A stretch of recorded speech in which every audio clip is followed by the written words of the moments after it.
Bismillahirrahmanirrahim. Assalamualaikum warahmatullahi wabarakatuh.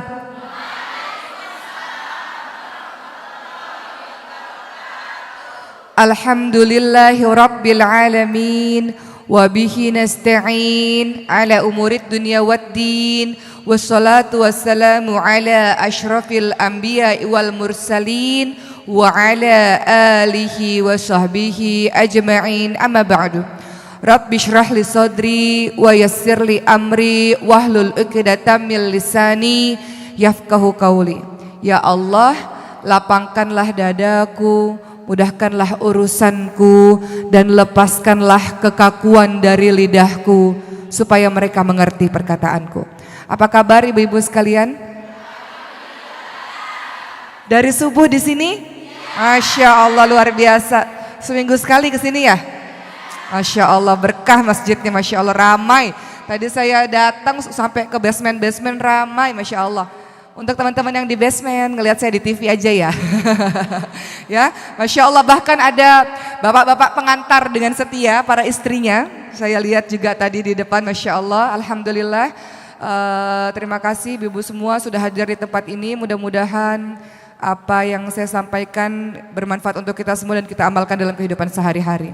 Untuk membuat hari ini lebih berkah, boleh tidak kita bersama-sama membaca surah Al-Fatihah, kita bersama-sama membaca surah Al-Ikhlas, Al-Falaq dan An-Nas. Boleh Bu? A'udzu billahi minasy syaithanir rajim. Bismillahirrahmanirrahim. Alhamdulillahi rabbil alamin. Ar-Rahmanir Rahim. Maliki yaumiddin. Iyyaka na'budu wa iyyaka nasta'in. Ihdinas siratal mustaqim. Siratal ladzina an'amta 'alaihim ghairil maghdubi 'alaihim waladdallin.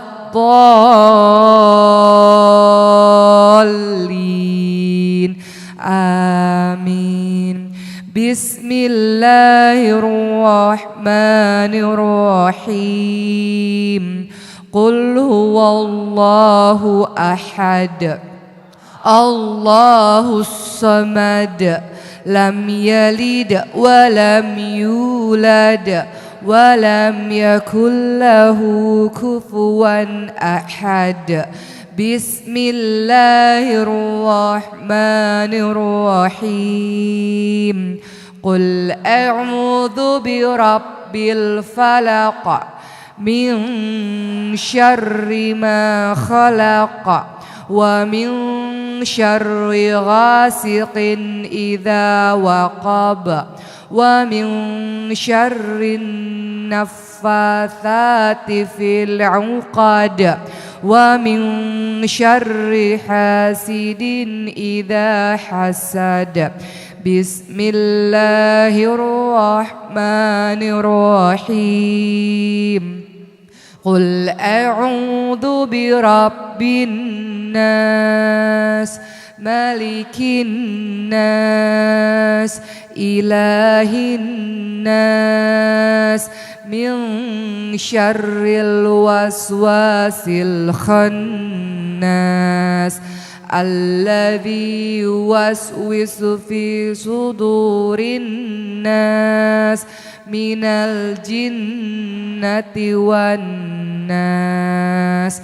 Baik, teman-teman sekalian, pada hari ini saya diamanahkan untuk memberikan tausiah mengenai bagaimana menjadi sebaik-baik wanita. Sebaik-baik wanita seperti apa? Pertama yang akan saya bahas adalah memperhatikan hubungannya dengan Allah Subhanahu wa taala, memperhatikan posisinya, perannya sebagai seorang istri, dan memperhatikan perannya sebagai seorang ibu. Kita mulai dengan peran kita sebagai seorang hamba Allah Subhanahu wa taala, teman-teman sekalian. Allah menciptakan kita, teman-teman sekalian, bukan main-main saja tanpa tujuan yang jelas. Allah ciptakan kita, tujuannya adalah sesuai dengan surah Ad-Dariyat ayat 56. A'udzu billahi minasyaitonir rajim wa ma khalaqtul jinna wal insa illa liya'budun. Dan tidaklah aku menciptakan jin dan manusia kecuali untuk beribadah kepadaku. Makhluk-makhluk Allah, jin dan manusia, punya tugas yaitu beribadah kepada Allah, melakukan apapun yang Allah cintai dan membenci, meninggalkan apapun yang Allah larang. Itulah hakikat dari ibadah, teman-teman sekalian. Sehingga kalau kita menyadari bahwa semua dalam kehidupan kita harusnya bernilai ibadah, maka dalam setiap perbuatan kita akan mengucapkan awalnya dengan basmalah, bismillahirrahmanirrahim. Karena tidak ada orang yang berbuat maksiat diawali dengan basmalah. Ada nggak ketika mau buat maksiat, basmalah dulu deh biar halal gitu ya. Mau mencuri nih, mau korupsi, ngambil bismillah dulu deh biar halal gitu ya. Atau selingkuh ya, suami lagi mau pergi sama laki-laki lain, naudzubillah min zalik, bismillah dulu deh biar jadi halal. Ada nggak yang kayak gitu? Nggak ada, Bu ya? Nggak ada. Supaya semua bernilai dengan ibadah, diawali dengan niat. Innamal a'malu binniyat, sesungguhnya semua bergantung pada niat. Diawali dengan kalimat basmalah, bismillahirrahmanirrahim. Semoga semua bernilai menjadi ibadah. Ibadah jangan diartikan sempit, ibu-ibu sekalian. Ibadah bukan hanya sekedar sholat, puasa, baca Quran, mengaji, pergi haji. Ibadah juga termasuk semua perbuatan baik yang ibu lakukan yang diridhoi oleh Allah Subhanahu wa taala. Kemudian ibu-ibu sekalian, ketika mengetahui bahwa tujuan kita diciptakan oleh Allah Subhanahu wa taala adalah bagian dari ibadah, maka kita berusaha setiap apapun yang kita lakukan, berusaha agar membuat Allah ridha pada kita. Pertama. Kemudian yang kedua, untuk menjadi sebaik-baik wanita, memperhatikan, memahami dengan mendalam bahwa Allah menciptakan kita juga sebagai seorang khalifah. Dalam surah Al-Baqarah ayat 30, apa kalimatnya, Bu? Coba buka Al-Qur'annya, Al-Baqarah ayat 30. Wa idz qala rabbuka lil malaikatu inni ja'ilun fil ardi khalifah. Qalu ataj'alu fiha may yufsidu fiha wa yasfikut dima wa nahnu nusabbihu bihamdika wa nuqaddisu lak. Qala inni a'lamu ma la ta'lamun. Ibu-ibu sekalian, bahwa pada saat itu Allah Subhanahu wa taala hendak menjadikan manusia untuk memakmurkan bumi, menjadi seorang khalifah, menjadi seorang pemimpin, yang pada saat itu malaikat-malaikat melakukan protes yang sangat besar dengan mengatakan, kenapa harus manusia ya Allah? Khawatir manusia nanti akan melakukan kerusakan di muka bumi dan akan melakukan pertumpahan darah saja. Namun Allah lebih mengetahui dibanding dengan para malaikat-malaikat. Allah hendak menjadikan sebuah ciptaan makhluk yang bernama manusia yang dilengkapi dengan akal, pikiran dan hawa nafsu untuk menjadi wali Allah di muka bumi ini. Harapannya dengan akal pikiran yang dianugerahi oleh Allah kepadanya membuat si manusia ini terus belajar sehingga bisa menjalankan tugasnya menjadi seorang pemimpin yang memakmurkan bumi, mendatangkan kebaikan untuk di muka bumi ini. Jadi tugas kita nggak main-main. Selain untuk beribadah, kita ditugaskan oleh Allah untuk memakmurkan bumi, membawa kebaikan untuk penduduk di bumi ini, teman-teman sekalian. Begitu pula teman-teman sekalian, tugas kita di muka bumi juga bukan main-main. Kalau engkau mengaku hamba Allah, kita sudah diciptakan oleh Allah, umat muslim ini sebagai umat terbaik. Makanya ada kalimat kuntum khaira ummah. Kita semua bukan orang biasa-biasa saja. Kita semua diciptakan oleh Allah sebagai umat terbaik. Kalau sudah digelari dengan umat terbaik, maka kita punya tugas berikutnya. Kuntum khaira ummah ukhrijat linnas ta'muruna bil ma'ruf wa tanhauna 'anil munkar. Kamu sekalian adalah umat terbaik yang dilahirkan untuk manusia yang memiliki tugas mengajak orang lain pada kebaikan, mencegah orang lain pada kemungkaran. Itulah kalau kita memahami penciptaan Allah terhadap diri kita, ternyata kita punya tugas yang banyak, ibu-ibu sekalian, teman-teman sekalian. Maka jangan dikira kita enak saja hidup di muka bumi ini tanpa ada tujuan yang jelas, tanpa ada tugas yang jelas. Tugas kita adalah beribadah, tugas kita menjadi seorang pemimpin yang melakukan kebaikan untuk bumi ini. Dan kemudian yang ketiga adalah tugas kita sebagai umat terbaik mengajak orang lain pada perkara yang baik-baik, mencegah orang lain pada perkara yang buruk-buruk. Jadi nggak bisa kalau mengaku hambanya Allah kemudian jadi baik sendiri dan tidak peduli dengan orang lain. Nggak bisa kalau mengaku hambanya Allah, umatnya Rasulullah, melihat kemaksiatan di depan mata kita, kita diam saja. Makanya dikatakan kalau melihat kemaksiatan di depan mata kita, halangi dengan kekuatan atau kekuasaan kita. Kalau tidak bisa, halangi dengan lisan kita. Kalau tidak bisa dengan lisan kita, maka ingkari itu perbuatan buruk dan aku tidak suka dengan perbuatan itu, wahai Allah. Jadi itu ciri-ciri umat terbaik. Dia melakukan sesuatu kebaikan bukan untuk dirinya sendiri, tapi juga mengajak orang lain untuk baik bersama-sama.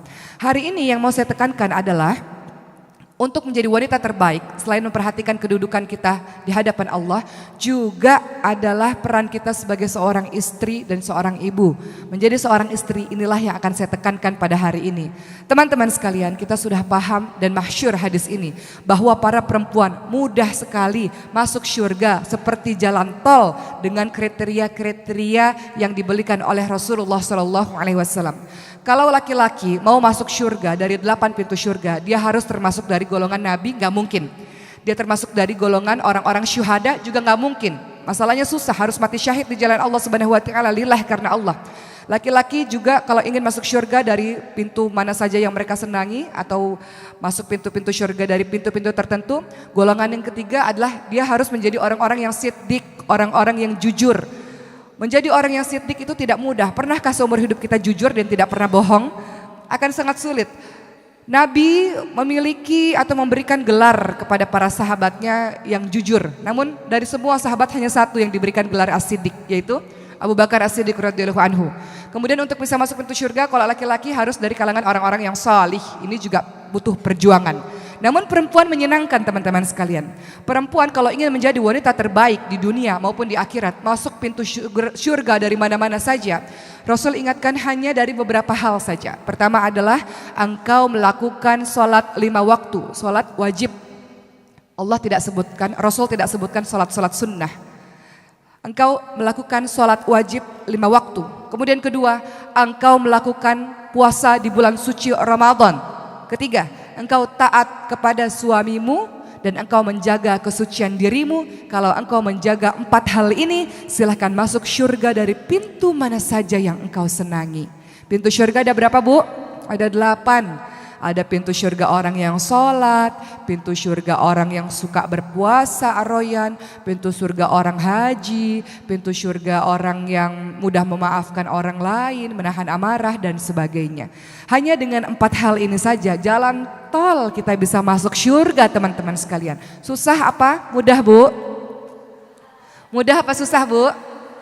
Susah? Kelihatannya gampang ya. Oh, cuman sholat 5 waktu aku sudah mengerjakan. Oh, bulan suci Ramadan, puasa Ramadan aku juga sudah mengerjakan. Terkadang yang 2 ini agak-agak sulit, Bu ya. Kelihatannya sih gampang, taat, tunduk, patuh sama suami. Ini suami-suami yang dengar, wah emang begitu tuh, istri saya harus tunduk patuh sama saya, suka ngelawan sih gitu ya.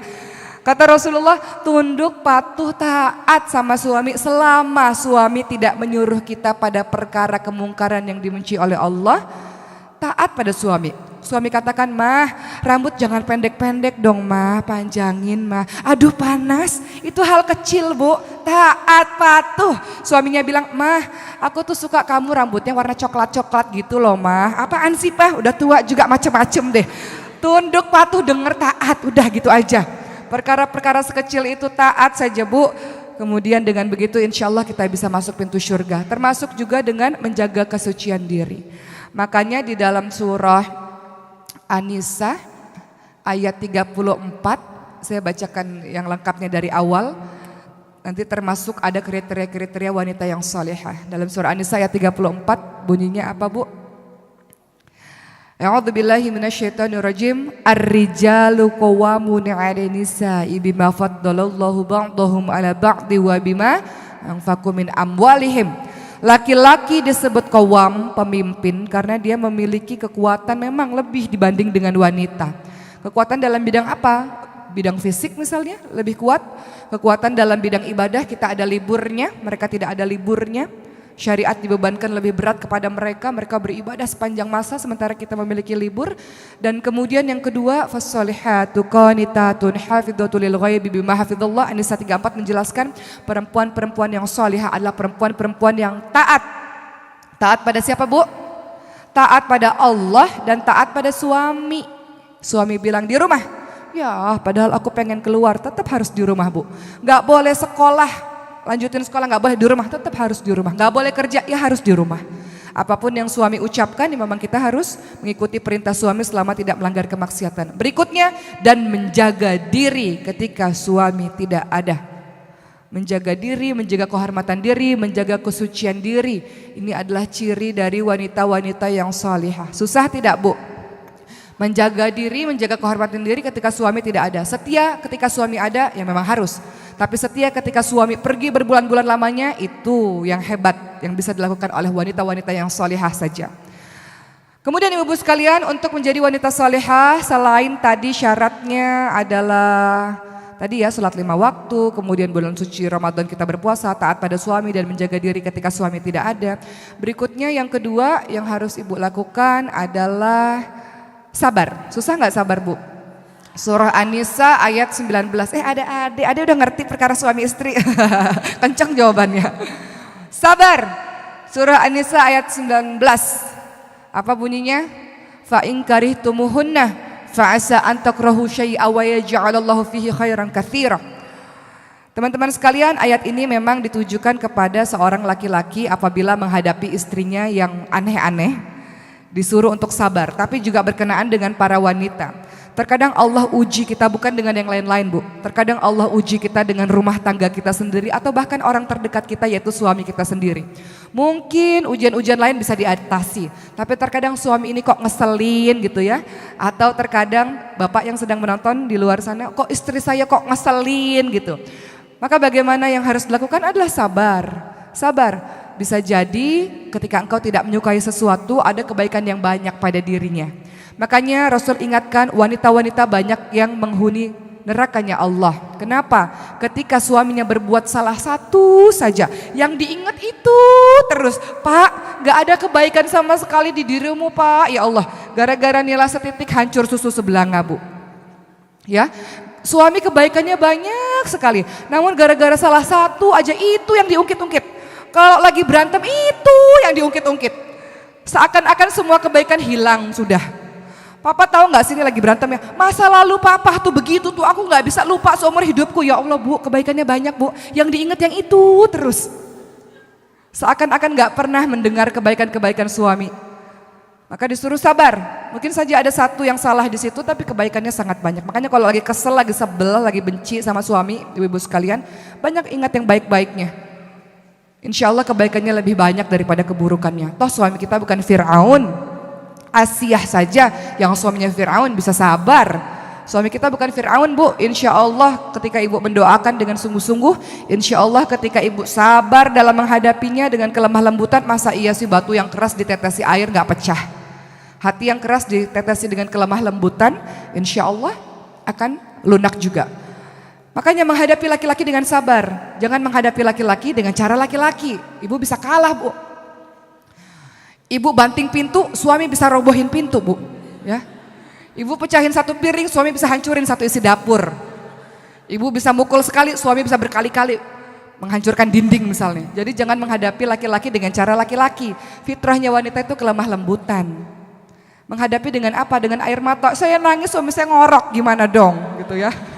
Ibu sih nangisnya kebanyakan, air matanya sesekali aja dikeluarkan, jangan dikit-dikit mewek. Jadi suaminya udah biasa ngeliat air matanya, gitu ya. Oh, air mata buaya, begitu kata suami.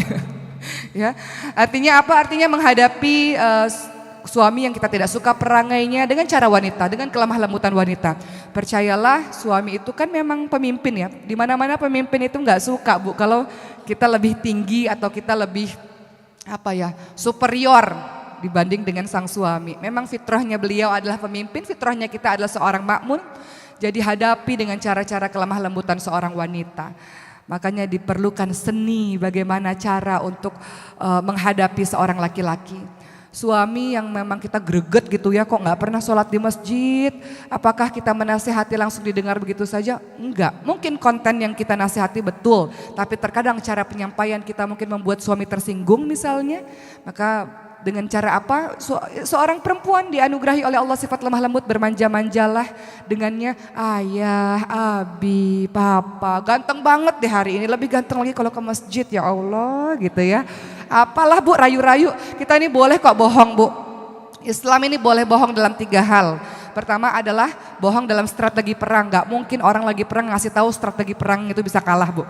Kemudian orang yang kedua mendamaikan suami istri, mendamaikan orang yang berselisih. Orang yang lagi berselisih kita bisa bilang, tahu nggak, dia tuh baik banget loh sama kamu, sedang mempersiapkan hadiah. Kita siapin aja hadiahnya, padahal bukan dia. Berbohong untuk mendamaikan orang yang sedang berselisih. Kamu dapat salam loh dari dia sayang dan rindu sama kamu misalnya, boleh. Dan bohongnya suami istri, mah makin cantik, makin lama makin cantik mah. Padahal makin lama makin keriput gitu ya. Makin lama makin, kadang ibu-ibu kalau udah makin berumur nggak tahu tuh nggak jaga badan. Jadi sayapnya ada di mana-mana kanan kiri gitu ya, di perut-perutnya gitu ya. Kemudian sang suami mengatakan, aduh mama langsing banget. Nah itu kita patut tersinggung Bu sebenarnya. Pak kalau bohong yang kira-kira dong Pak, jangan terlalu jauh gitu ya. Mama wajahmu bagai rembulan gitu ya. Atau Pak yang bener aja Pak, rembulan itu banyak itunya loh Pak, banyak titik-titiknya ya. Jadi kalau bohong juga harus lihat-lihat situasi, jangan terlalu jauh dari kenyataan, bisa buat orang tersungging gitu. Jadi begitu ibu-ibu sekalian, menghadapi suami yang kita tidak suka perangainya adalah dengan cara apa? Dengan cara sabar, dan kita dianugerahi sifat kelemah lembutan yang kita bisa bermanja-manja dengan kalimat yang lembut kepada suami. Terkadang insya Allah dengan kelemah lembutan suami bisa berubah. Asiyah bisa meluluh lantakkan hati Fir'aun ketika Asiyah meminta dengan kelemah lembutan agar seorang bayi yang dialirkan di sungai Nil yang beliau ambil bernama bayi Musa alaihissalam. Asiyah melembutkan hati suaminya dengan meminta izin agar bayi ini bisa diizinkan untuk diasuh di istana. Padahal pada saat itu Fir'aun membunuh semua anak bayi laki-laki yang hidup pada hari itu, pada tahun itu dari kalangan Bani Israel, karena Fir'aun bermimpi akan digantikan kedudukannya oleh bayi laki-laki yang lahir pada hari itu. Namun lihat kelemah lembutan dari seorang istri, kecerdasan, kepandaian dari seorang istri untuk mengambil hati suami, mampu meluluh lantakkan hati suami. Jadi yang berikutnya adalah sabar. Kemudian ibu sekalian, Rasul ingatkan wanita yang solehah yang berikutnya adalah menyenangkan bila dipandang. Walaupun ayat berikutnya sama dengan sebelumnya, patuh bila diperintah dan menjaga diri ketika suami tidak ada. Namun tadi Rasul katakan yang keberapa nih? Yang keempat ya, menyenangkan bila dipandang. Ibu, laki-laki itu Bu, ini banyak saya membicarakan mengenai wanita, walaupun ada bapak-bapak di ujung sana, tapi bapak-bapak pasti senang nih dengan apa yang saya sampaikan, gak pusing-pusing menasihati istrinya lagi ya. Rasul ingatkan bahwa menyenangkan bila dipandang. Kenapa? Fitrahnya laki-laki itu dari pandangan Bu. Zuina linnasi hubbu syahawati minan nisa wal banin wal qanatiril muqantarah. Dijadikan indah pada pandangan manusia apa-apa yang diingini. Yang pertama bukan harta, yang pertama bukan anak-anak atau yang lain-lain, tapi yang pertama adalah wanita. Fitrahnya laki-laki suka ngelihat perempuan. Bu, laki-laki banyak di luaran Bu. Di luaran dia ngelihat yang seger-seger Bu. Pulang-pulang ke rumah dasteran lagi. Bau dapur lagi. Udah gitu ada ibu-ibu yang pakai pakai masker ketika suaminya ada ya, pakai masker masih putih-putih, ini hantu atau istri gitu ya. Yang buat suami kok dalam keadaan masih maskeran gitu. Hati-hati Bu, laki-laki itu harus dijaga pandangan matanya, perutnya, dan di bawah perutnya. Itu yang harus dijaga supaya nggak lari kemana-mana. Pandangan matanya adalah menyenangkan bila dipandang. Ibu cantik versi suami ya Bu, jangan cantik versi suami orang. Bahaya ini. Kalau menurut ibu, cantik versi ibu adalah yang rambutnya pendek gitu. Kata suami, cantik menurut saya yang kamu rambutnya panjang. Ya ikuti versinya suami, ibu-ibu sekalian. Cantik bagi suami, makanya ibu nggak usah banyak banyak bicara. Kalau suami katakan, aku suka kamu pakai baju warna merah, udah pakai aja baju warna merah, nggak usah macem-macem. Aduh, papa macem-macem sih permintaannya, udah. Suami tiba-tiba beliin ibu baju tertentu, ya udah pakai aja. Kita berusaha untuk menyenangkan di pandangan suami, bukan di pandangan suami orang atau pandangan menurut kita misalnya. Kita menyenangkan pandangan matanya, bercantik-cantiklah ibu-ibu sekalian. Bukan berarti semakin berumur semakin kita tidak terurus karena merasa udah laku, udah tua ngapain percantik diri gitu ya. Udah tua, udah nikah, udah laku ngapain sih cantik-cantik gitu. Jangan Bu, matanya laki-laki fitrahnya suka lihat pada keindahan, tanya tuh sama bapak-bapak. Kalau nggak beriman, dipelototin tuh orang-orang cantik di jalanan. Namun untungnya suami ibu beriman semuanya. Jadi godul basar, astagfirullahalazim, menundukkan pandangan. Kalau nggak ada rasa takut pada Allah Subhanahu Wa Taala, dipelototin tuh wanita-wanita cantik di jalanan sana. Namun karena ingat pesan Allah Subhanahu Wa Taala dalam surah An-Nur ayat 30, Qulil mu'minin yaghuddu min absarihim wa yahfadzu furujahum. Katakan kepada laki-laki beriman, tundukkan pandangan, jaga kemaluan. Jadi kalau ada wanita-wanita cantik di luar sana, astagfirullahalazim, aku ingat ada istriku di rumah, cepat-cepat pulang ke rumah. Karena apa yang ada di wanita di jalanan itu sama dengan apa yang dimiliki oleh para istrinya di rumah. Jadi kalau laki-laki tergoda di luar, dia akan cepat-cepat pulang ke rumah. Kalau sudah pulang ke rumah, kalau minta kasih Bu. Ini ibunya banyak alasan nih, kasih. Kecuali kalau ada alasan syar'i, sakit, terlalu lelah, betul-betul terlalu lelah ya komunikasikan. Tapi kalau nggak ada alasan syar'i, kenapa mah? Males. Nah ini yang bahaya nih. Masalahnya suaminya baru ngeliat wanita cantik di luar, ibu nggak tahu sih. Makanya cepat-cepat pulang ke rumah. Kalau lagi minta ya cepat dikasih. Bahaya kalau enggak ya. Ini ngomong-ngomong, ini saya ngomong sama ibu-ibu semua kan, ntar ada anak-anak remaja lagi di sini. Bahaya saya ngomong begini. Seminar pranikah lah ya. Begitu ibu-ibu sekalian. Makanya perempuan-perempuan dilaknat oleh Allah Subhanahu wa Ta'ala, oleh para malaikat ketika suaminya minta, kemudian tidak ada alasan syar'i, kemudian dia malas-malasan tidak mau melayani suaminya. Hati-hati dengan seperti itu. Menyenangkan pandangan mata. Terkadang ada juga yang sudah cantik tapi tidak menyenangkan pandangan mata. Kenapa? Karena cemberut terus wajahnya ya Bu. Ya enggak Pak? Yang di ujung sana. Cantik sih cantik. Seksi sih seksi, tapi nggak pernah ada senyumnya tuh ketika suaminya pulang ke rumah, cemberut terus. Yang ada kalau suaminya telat pulang ke rumah, papa sama siapa, pergi kemana, kenapa nggak ngabarin, di telepon nggak diangkat-angkat, gimana sih papa gitu. Belum apa-apa, belum istirahat, belum apa-apa, langsung beribu kata-kata. Istri atau polisi sih ini gitu ya, nanyanya banyak bener, menginterogasi suaminya. Ini nggak menyenangkan pandangan mata bagi suaminya Bu. Akhirnya apa, nggak betah di rumah para suami-suaminya ini. Nggak betah di rumah, ngapain di rumah? Pulang ke rumah istrinya marah-marah terus.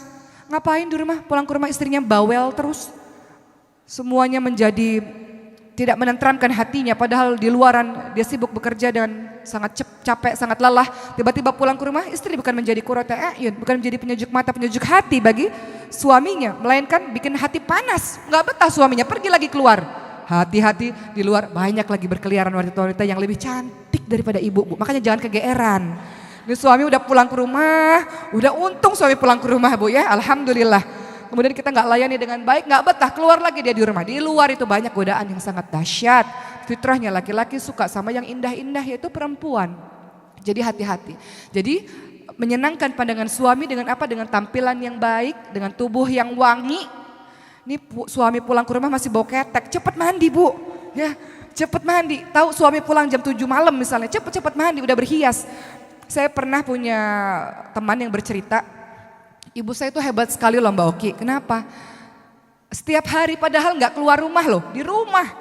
Tiap hari kerjaannya ngerol rambut, udah tua nih Bu, 70 tahun, 80 tahun, ngerol rambut, pakai lipstik, pakai make up, rajin banget, luluran, buat apa? Buat suaminya. Udah tua tapi masih cantik dan wangi, jadi suaminya senang deket-deketan. Kalau ibu bau ketek, bau mulut, bau badan, bau kaki, gimana suami bisa deket-deketan Bu? Jaga penciumannya juga. Mas atau Abi, Papa, suka saya pakai deodoran yang wanginya apa gitu. Suka saya pakai body lotion yang wanginya apa, yang parfum yang wanginya apa gitu.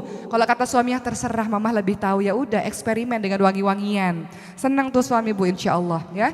Jadi yang berikutnya tadi, kalau ingin menjadi wanita yang salihah, istri yang baik, sebaik-baik wanita untuk suami kita adalah menjaga pandangan matanya, hati-hati. Menjaga perutnya juga Bu. Makanya ini nasihat juga berharga untuk diri saya yang hari ini cuman bisa masak air ya. Ini nasihat berharga juga ini. Kenapa? Karena seorang istri memang harus menjaga perutnya suami. Supaya kalau pulang ke rumah, kenapa pulang ke rumah aku rindu masakan istriku. Ada yang dikangenin di rumah, betul Bu? Kemudian istri berikutnya adalah harus jago jadi tukang pijet. Punyalah keahlian jadi tukang pijet Bu. Suami itu nggak mau kalau misalnya kita tanya-tanya, kita korek-korek informasi dari dia, kadang nggak mau cerita. Tapi kalau lagi dipijet, gimana Pak? Keluar tuh kalimat-kalimat yang ingin kita tahu, informasi-informasi yang kita tahu, yang ingin kita tahu dari suami. Memiliki skill selain sebagai tukang masak juga tukang pijat ibu-ibu sekalian. Itu menenteramkan hati suami dan suami ingin sekali pulang ke rumah. Kemudian berikutnya beberapa akhlak yang harus dimiliki juga oleh seorang istri adalah sebagai libas. Hunna libasul lakum wa antum libasul lahun. Kita ini berfungsi sebagai pakaian untuk suami. Pakaian itu fungsinya apa Bu? Menutup aurat. Menutup aurat, menutup kekurangan suami. Suatu ketika ada sebuah kisah di Jeddah. Seorang suami istri sedang ribut. Sedang ribut, suaminya kesal. Lalu memukul wajah istrinya. Padahal wahai para laki-laki, Rasul ingatkan untuk para suami, wala tadribul wajh, jangan memukul wajah, haram, gak boleh pukul wajah istri. Ada gak suaminya yang pukul wajah istri? Jangan diceritakan, libas, baru saya ngomong nih ya. Libas, menutup aib. Wahai para laki-laki kata Rasulullah, wala tadribul wajh, jangan pukul wajah, wala tuqabbih, jangan caci maki istri, wala tahjur illa fil bait, jangan mendiamkan istri kecuali memang di rumah saja. Namun yang ingin kita bahas adalah wahai para istri, karena sekarang semuanya ibu-ibu, semuanya para istri dan calon istri insyaallah. Oh banyak ternyata dari tadi. Mudah-mudi ini banyak. Fungsimu nanti kalau udah nikah, adik-adik sekalian, teman-teman sekalian, adalah sebagai libas, sebagai penutup aurat, penutup kekurangan, penutup aib. Suami istri yang di Jeddah tadi sedang bertengkar satu sama lain. Tiba-tiba suaminya sangat marah, lalu suaminya memukul wajah istrinya. Istrinya menangis. Lalu apa yang terjadi kemudian? Tiba-tiba di waktu yang bersamaan ada bel terdengar dari pintu rumah. Ketika istrinya membuka dalam keadaan menangis, ternyata orang tuanya istrinya. Orang tuanya bertanya, apa yang terjadi kepadamu wahai anakku? Apa yang terjadi kepadamu wahai anakku? Kalau itu terjadi pada ibu, apa yang ibu katakan pada orang tua ibu sendiri? Ibu, bapak, aku baru saja dipukul sama suamiku, begitukah Bu? Jujur, iya atau enggak? Aku baru berantem, itu suamiku itu luar biasa, tadi masa mukul-mukul saya makanya aku nangis Bu, begitu Bu? Atau ibu katakan, ya Allah ibu dan ayah, sudah lama aku rindu, ini tangis kerinduanku karena berdoa selama ini kok lama gak ketemu ayah ibu, tiba-tiba Allah kabulkan langsung sekarang ayah ibu ada di depan rumah. Tangisan ini Bu, tangisan kerinduanku dan tangisan keharuanku karena Allah langsung mendengar doaku, ibu sampai ada di sini. Masya Allah, saya sangat bahagia sekali. Ibu bilang begitu gak? Bilang gak Bu? Apa yang ibu bilang? Jujur, bohong dosa loh. Istri yang solihah ini mengatakan begitu kepada orang tuanya, Bu, aku nangis karena rindu sama ibu sama bapak. Suaminya yang mendengar, Masya Allah, baru dipukul, belum ada berapa detik Bu, masih sembab air mata bercucuran. Istri ini bisa-bisanya menutupi kekurangan suaminya, libas. Dia dengar firman Allah, hunna libasul lakum wa antum libasul lahun. Pasanganmu adalah pakaian bagimu. Penutup aib, penutup aurat, fungsimu adalah seperti itu. Makanya istri-istri zaman sekarang yang hobinya main Instagram atau Facebook atau sosial media, sebagian ada yang tidak menjalankan fungsinya sebagai libas. Dia membuat status, nggak tahu statusnya apa itu. Suami yang buruk adalah seperti suami saya, itu terlalu frontal ya. Yang gak pernah kasih nafkah, yang marah-marah aja kerjaannya.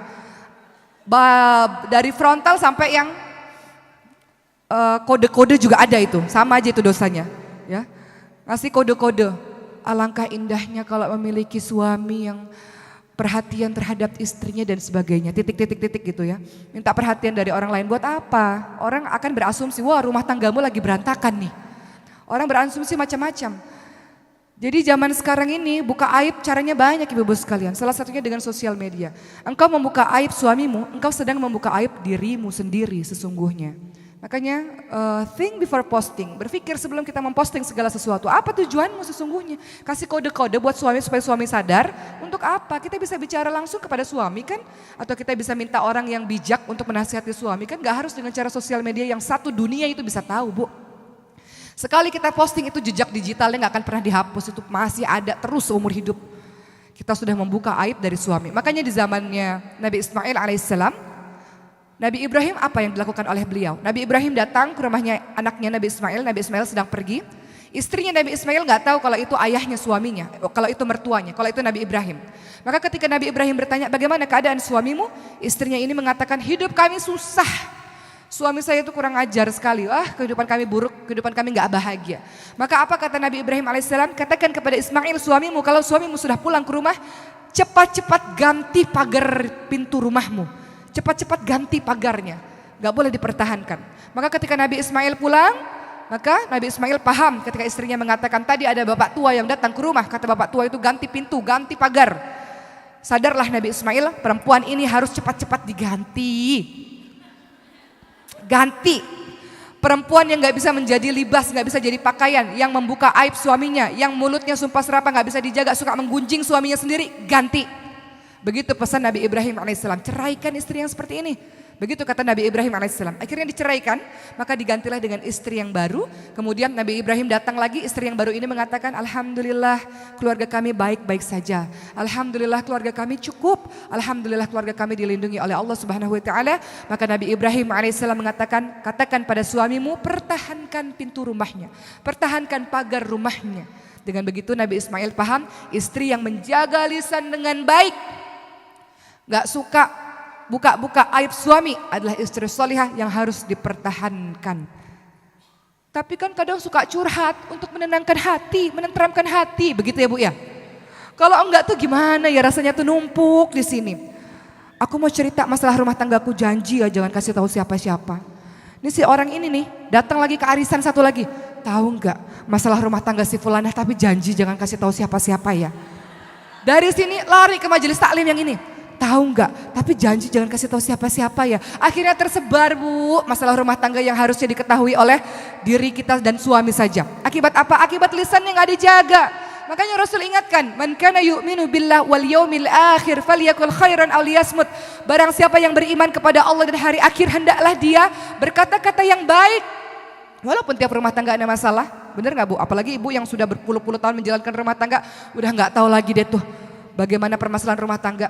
Tapi bagaimana kata Rasulullah SAW, bagi yang beriman dia berkata-kata yang baik. Alhamdulillah, Alhamdulillah.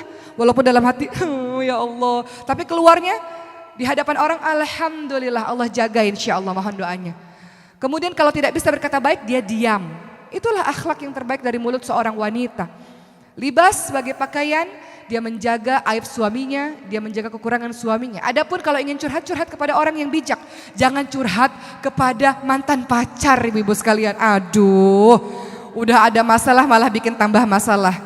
Gara-gara baru datang reunian, ketemu sama mantan pacar, CLBK, celebek, cinta lama belum kelar, cinta lama bersemi kembali. Hati-hati juga curhat sama ustadz-ustadz. Saya selalu di setiap ceramah saya mengatakan hal yang demikian. Boleh gak curhat sama ustadz? Boleh, tapi yang ringkas, padat, jelas. Jangan ibu curhat sepanjang hari, berjam-jam, telepon-teleponan. Akhirnya, selanjutnya terserah Anda. Ibu sih yang mulai goda-goda duluan. Jadi ibu datang ke pengajian, ya Allah ustadz itu keren banget ya, Masya Allah. Karismatik ya Allah. Giliran ustadznya sibuk dakwah, gak balas SMS ibu, ibunya baper. Hati-hati, ini bahaya ini. Makanya kalau seandainya kita memiliki masalah atau segala macam, curhat pada sesama perempuan atau sama laki-laki gak apa-apa, tapi singkat padat jelas. Betul-betul memang niat kita ingin meminta jawaban, bukan yang aneh-aneh. Karena syaitan itu bisa masuk dari pintu mana saja ibu sekalian. Syaitan itu bisa menggoda secara halus kita. Kenapa saya ngomong begini? Karena banyak kasusnya yang cerita pada saya. Saya datang ke kajian, kenapa ustadznya ganteng banget, karismatik banget. Nah itu bahaya. Jadinya gimana, godul basor tapi dengar suaranya udah deredek gitu. Nah itu bahaya juga, nggak usah datang kajiannya kalau gitu. Ya, ganti ustadz lain atau ganti pengajian lain. Hati-hati, cara syaitan macam-macam. Kemudian apalagi yang kita lakukan sebagai seorang istri kalau ingin menjadi seorang wanita terbaik, istri terbaik yang bisa masuk surga dari pintu mana saja selain menjadi libas, selain sabar tadi, selain menjaga pandangannya suami, selain taat pada suami dan menjaga diri ketika suami tidak ada beberapa hal yang harus ibu tidak boleh lakukan. Dalam surah Al-Hujurat ayat 12 disebutkan, Ya ayyuhalladzina amanu jtanibu katsiran minadh-dhonn inna ba'dadh-dhonni itsmun wa la tajassasu wa la yaghtab ba'dukum ba'dha. Wahai orang-orang yang beriman, jauhilah kebanyakan dari prasangka karena sebagian dari prasangka adalah dosa. Jangan suuzon, Bu. Kadang ibu suka suuzon, suka ngecek-ngecek handphone suami. Suami lagi ke kamar mandi, ini kesempatan bagi saya untuk mengecek, dia SMS sama siapa ya? Gitu. Kan begitu kadang, suuzon aja bawaannya. Suuzon itu capek gak, Bu? Capek. Yang capek siapa? Kita. Ya sudahlah. Yang terlihat di pandangan mata kita saja. Kalau tak terlihat di pandangan kita, dia melakukan dosa, itu dosanya kepada Allah Subhanahu wa taala. Tugas kita adalah menjadi istri terbaik, melayani dengan sebaik-baiknya. Jangan kemudian kita suuzon, berprasangka buruk terus-menerus. Kemudian yang kedua, biasanya perasaan buruk terus-menerus diikuti ayat tersebut mengatakan wala tajassasu. Jangan engkau cari-cari kesalahan. Biasanya ini terjadi pada usia-usia pernikahan yang muda, yang awal-awal. Sudahlah suuzon, terus cari-cari kesalahan suaminya. Dilihat tuh, semua Instagram, sosial media, Facebook suaminya dilihat. Tahun 2018 dia bergaul sama siapa? 2017, 2016, 2015, 2014 sampai awal Instagram buka tuh kapan sih? 2000-an misalnya. Dia ternyata berteman sama ini. Oh ternyata ini temannya cari-cari kesalahan. Buat apa capek-capek?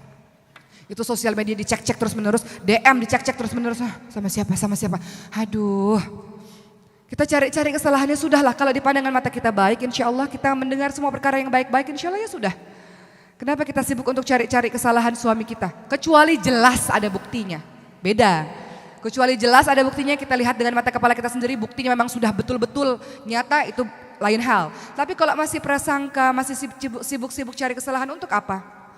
Tugas kita banyak, tugas ibu rumah tangga banyak, bener gak? Capek, pusing ngurusin yang gitu-gituan, sementara ini baju belum dicuci, ini baju belum disetrika, ini rumah masih kotor, ini masakan belum dimasak dan sebagainya. Masih banyak hal-hal yang harus kita kerjakan di rumah kita, Bu.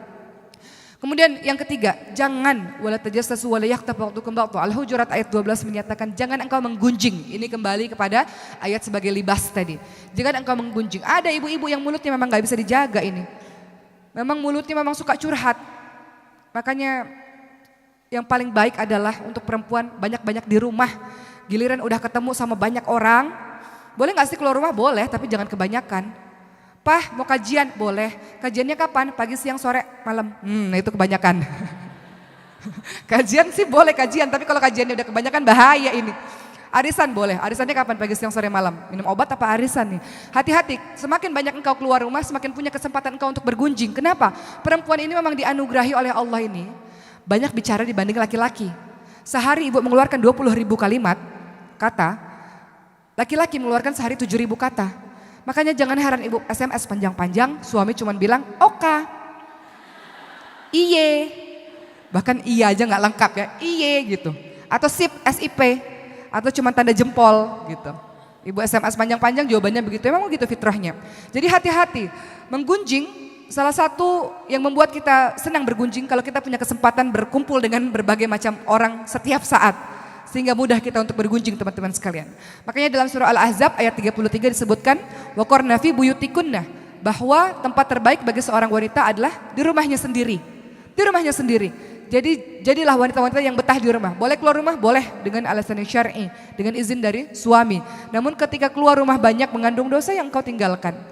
Ketika ada perempuan-perempuan atau orang-orang yang mengaku beriman melakukan 3 perkara ini, mencari-cari suuzon, cari-cari kesalahan, kemudian dia menggunjing, maka ibarat ayuhibbu ahadukum ayyakula lahma akhihi maitan fakarihtumuh. Engkau seperti memakan bangkai saudaramu sendiri. Engkau seperti memakan bangkai suamimu sendiri. Makan bangkai jijik enggak, Bu? Jijik. Perbuatan ibu adalah perbuatan yang menjijikkan kalau ibu-ibu melakukan perbuatan yang seperti itu. Hindari seuzon, hindari cari-cari kesalahan, dan hindari untuk menggunjing. Jadilah kita istri-istri, nasihat untuk saya juga seperti Siti Khadijah. Ibu, salah satu cara kita bisa masuk surga, selain kita melakukan 4 hal yang saya sebutkan di awal tadi, sholat 5 waktu, puasa di bulan suci Ramadan, taat pada suami dan menjaga kesucian diri adalah ridho suami terhadap kita, Bu. Ketika kita meninggal dunia, maka kita bisa masuk ke dalam syurganya Allah. Maksud ridho apa? Suami merasa sangat-sangat kehilangan. Karena begitu taatnya, begitu nurutnya, begitu baiknya kita, sehingga ketika kita meninggal, suami ridho kepada kita bisa masuk syurganya Allah. Suami merasa kehilangan, ada enggak? Atau kita lihat orang tua kita, atau ibu pernah mengalami ada temannya atau saudaranya, atau orang tua kita sendiri, ketika kita lihat ibu kita meninggal, ayah kita begitu terpukul, begitu rasa kehilangan luar biasa, ada enggak? Mungkin anak-anaknya enggak seberapa sedih, tapi bapak kita sedihnya luar biasa. Kenapa? Saking baiknya itu istri, jadi kehilangannya luar biasa. Ini adalah istri-istri yang masuk syurganya Allah Subhanahu wa taala. Begitu pula dengan Rasulullah SAW ketika Siti Khadijah wafat meninggal dunia, beliau merasa sedih. Maka disebut dengan tahun-tahun kesedihan. Kenapa? Karena Khadijah jadilah seorang istri yang sangat dicintai, seperti Khadijah yang sangat dicintai oleh Rasulullah, bukan istri yang ketika sudah meninggal dunia, alhamdulillah kata suaminya, besok udah ganti istri baru gitu ya. Jadilah istri yang suami merasa sangat kehilangan, walaupun beberapa kemudian menikah lagi ya nggak apa-apa, memang fitrahnya laki-laki. Tapi janganlah hari ini meninggal besok udah nikah lagi gitu ya. Jadilah seorang istri yang suami ridho terhadapnya. Waktu Rasulullah SAW kehilangan Siti Khadijah, Rasulullah dalam keadaan yang sangat-sangat sedih, disebut tahun kesedihan. Kenapa? Siti Khadijah memiliki gambaran sebagai seorang wanita ideal, istri yang ideal. Susah, diajak susah bersama-sama. Siti Khadijah beda dengan Aisyah, walaupun dua-duanya memiliki keutamaan yang berbeda. Aisyah diberikan oleh Allah pada saat Rasulullah sudah settle, sudah stabil kehidupannya. Namun Khadijah diberikan oleh Allah kepada Rasulullah pada saat Rasulullah masih dalam kondisi sulit. Namun istri yang hebat ini mendampingi di waktu suaminya sulit. Susah enggak? Banyak istri-istri di luar sana ketika suaminya bahagia saja baru datang. Suaminya jatuh, dia pergi. Ada ya? Istri yang mana ini? Di sini nggak ada, ini istri yang setia semua. Siti Khadijah pada saat suaminya susah, beliau mendampingi. Makanya kenapa waktu Aisyah sangat cemburu kepada Rasul. Kenapa sih masih mikirin Khadijah? Kenapa sih masih baik sama saudara-saudara Khadijah? Kan perempuan tersebut sudah meninggal dunia. Sementara Allah sudah gantikan dengan wanita yang lebih muda. Rasulullah membela Khadijah. Rasul katakan, pada saat semua orang tidak percaya padaku, wahai Aisyah, Khadijah yang percaya padaku. Pada saat semua orang tak beriman, Khadijah yang beriman kepadaku. Khadijah memberikan anak-anak kepadaku di saat semua istri tak ada yang memberikan anak kepadaku. Dan Khadijah memberikan seluruh hartanya kepadaku. Begitu pembelaan Rasul. Karena Khadijah adalah cinta terbaiknya Rasulullah SAW. Apa yang dilakukan oleh Siti Khadijah sampai Rasulullah tidak bisa melupakan Siti Khadijah. Walaupun Rasul kemudian menikah dengan beberapa wanita karena perintah Allah. Tapi seumur hidupnya Rasulullah tetap menyimpan Khadijah. Rasulullah ini, Bu, kalau mendengar saja ada saudaranya, ada teman-teman Khadijah radhiyallahu anha, Rasulullah melayani saudara dan teman-teman Khadijah dengan begitu baik. Begitu rasa cintanya Rasulullah yang tidak pernah bisa melupakan Siti Khadijah walaupun sudah diganti dengan istri-istri lain.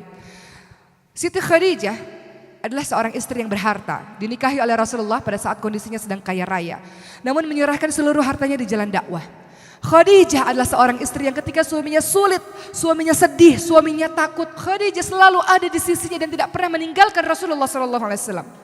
Ketika pertama kali Rasulullah mendapatkan wahyu pertama dalam keadaan ketakutan, Khadijah tidak bertanya yang macam-macam. Khadijah mendukung, membela suaminya. Allah tidak akan pernah menyia-nyiakan engkau suamiku. Engkau suami baik, engkau menyambung tali silaturahim, engkau menolong orang-orang yang miskin. Begitu kata seorang istri yang ketika suaminya terjatuh, dia memberikan support.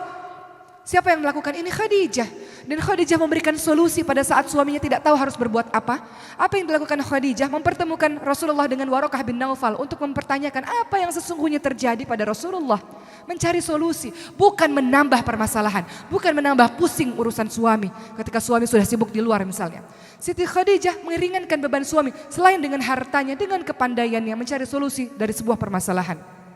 Siti Khadijah tidak meninggalkan Rasulullah dalam keadaan sulit sekalipun. Pada saat itu muslim semuanya diboikot oleh orang-orang kafir Quraisy. Mereka diasingkan, mereka diisolir karena dianggap ini ajaran yang membuat orang-orang berpaling dari berhala-berhala. Mereka diisolasi sehingga mereka hanya makan dedaunan saja. Khadijah bangsawan mau diisolasi, mau terisolir, mendampingi orang-orang muslim yang pada saat itu jumlahnya hanya puluhan saja sampai jatuh sakit. Khadijah sangat luar biasa di hadapan Rasulullah SAW, menjadi penyejuk hati, menjadi penyejuk mata bagi Rasulullah SAW. Ketika dakwah di luar sangat menyakitkan untuk Rasul, pulang ke rumah siapa yang membela, siapa yang menenangkan, siapa yang memberikan kepercayaan diri ketika suaminya sedang tak percaya diri adalah Siti Khadijah. Siti Khadijah. Maka ketika Siti Khadijah wafat, Allah hibur Rasulullah dengan perintah sholat. Dengan peristiwa Isra Mi'raj. Saking luar biasanya dahsyatnya rasa sedih yang dialami oleh Rasulullah SAW. Maka jadilah istri seperti Siti Khadijah, ibu-ibu sekalian. Lalu Allah ganti kemudian ketika Siti Khadijah wafat dengan istri seperti Aisyah. Yang menyenangkan hati suami, yang menenteramkan, yang menggembirakan hati suami, yang senantiasa ceria, yang pandai, yang cantik. Itu digambarkan seorang istri bernama Aisyah. Tapi istri yang mendukung perjuangan dari nol adalah istri yang digambarkan oleh seorang Khadijah radhiyallahu anha. Maka jadilah istri-istri yang seperti itu ibu-ibu sekalian. Mudah-mudahan dengan begitu kita menjadi orang-orang yang senantiasa dilindungi oleh Allah Subhanahu wa taala dan dimasukkan oleh Allah Subhanahu wa taala ke dalam syurganya Allah. Ini tak terasa sudah 1 jam ya, tapi ada sedikit lagi lah, beberapa 5 menit lah sebelum kita masuk sesi tanya jawab. Selain menjadi istri yang hebat dengan semua gambarannya dan banyak sekali istri-istri yang hebat lainnya. Kalau kita ingin menjadi sebaik-baik wanita, maka ketahuilah Bu bahwa kita adalah seorang ibu yang memiliki peran yang luar biasa. Seorang ibu apabila baik, dia mampu mendidik anak-anaknya jadi baik. Anak-anak jadi baik akan tumbuh jadi keluarga baik akan mampu menjadi peradaban yang baik. Maka seorang ibu tugasnya terus-menerus adalah belajar. Surah Al-Mujadilah ayat 11 mengatakan, yarfa'illahu alladhina amanu minkum walladhina utul ilma darajat. Engkau beriman dan engkau berilmu, Allah akan tinggikan beberapa derajat. Anakmu ibu-ibu sekalian berada di dalam pengawasanmu, berada di bawah pengawasanmu, di bawah pimpinanmu adalah anak-anakmu sendiri. Mereka semua lahir dalam keadaan baik. Mereka semua lahir dalam keadaan fitrah. Fitrahnya setiap manusia adalah tunduk taat patuh pada Allah Subhanahu wa taala. Itu fitrah. Setiap anak lahir dalam keadaan baik, setiap anak lahir dalam keadaan fitrah, hanya orang tuanya lah yang menjadikan dia yang lain-lain keluar dari fitrahnya Allah Subhanahu wa taala. Keluar dari fitrahnya yang tunduk kepada Allah Subhanahu wa taala. Semuanya dibebankan kepadamu wahai ibu dan ayah. Sebagaimana surah At-Tahrim mengatakan, ya ayyuhalladzina amanu qu anfusakum wa ahlikum nar wa quduhan nas wal hijarah. Jaga dirimu dan keluargamu dari api neraka yang bahan bakarnya adalah batu dan manusia. Solihlah wahai ibu-ibu sekalian, dengan begitu engkau bisa mensolihkan anak-anakmu. Seorang anak penutup saya sama hari ini sebelum kita masuk sesi tanya jawab. Seorang anak pernah bertanya kepada Amirul Mukminin, wahai Amirul Mukminin Umar bin Khattab, ayahku mengadukan kepadamu bahwa aku anak durhaka. Katakan kepadaku apa sih tugas dari ibu dan ayah? Maka Umar bin Khattab mengatakan, tugas orang tua pertama mencari ibu yang baik. Ibu yang baik. Pengasuhan pertama kali adalah mencari ibu yang baik.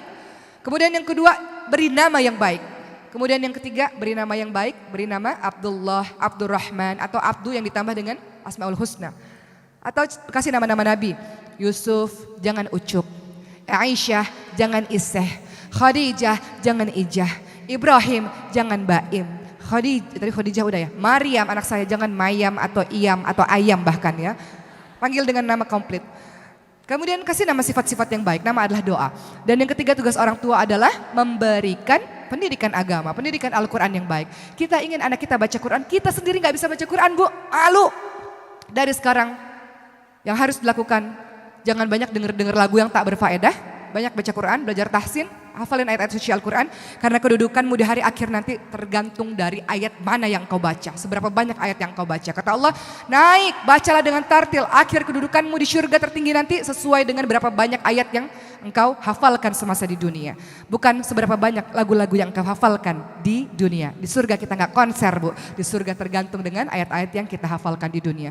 Baik, Alhamdulillah sudah selesai 1 jam saya memberikan materi kepada ibu-ibu sekalian. Selanjutnya silakan sesi tanya jawab, boleh silakan. 3 pertanyaan. Baik, sahabat muslimah yang dirahmati Allah, berhubung Ustazah Oki sudah memberikan tausiahnya, boleh akan dilanjutkan dengan sesi tanya jawab kepada sahabat muslimah yang hendak bertanya. Sementara untuk masing-masing lantai kami persilakan satu-satu ya. Dimulai dari lantai 3, silakan untuk teman-teman panitia.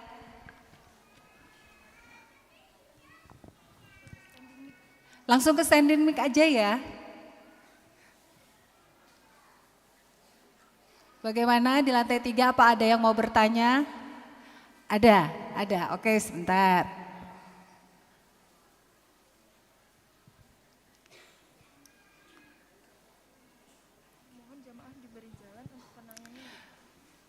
Kepada para sahabat muslimah yang akan bertanya tolong diberikan jalan. Iya, terima kasih. Sip.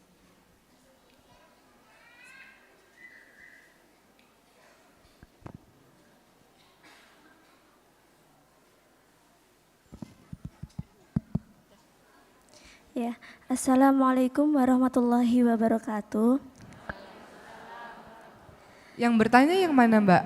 Yang pakai Oh di atas, oke silakan. Perkenalkan saya Syarifah. Ustazah Hoki, saya ingin bertanya. Saya sebagai seorang remaja yang tentunya belum menikah gitu ya. Bagaimana menyikapi dari seorang Ustazah Hoki sendiri gitu? Apakah kita sebagai akhwat kan dahulu itu lebih sering berdiam diri gitu di dalam rumah. Nah, sedangkan sekarang kan ilmu pengetahuan kan harus dikejar gitu, biar bisa mengimbangi perkembangan zaman juga. Nah, berarti dengan cara itu kita bisa menambah kajian-kajian dan sekarang sudah banyak kajian-kajian yang tidak online. Jadi memang membutuhkan waktu dan tempat untuk bertatap muka langsung. Nah, dengan hal tersebut apakah cocok jika sistem kita untuk menimba ilmu itu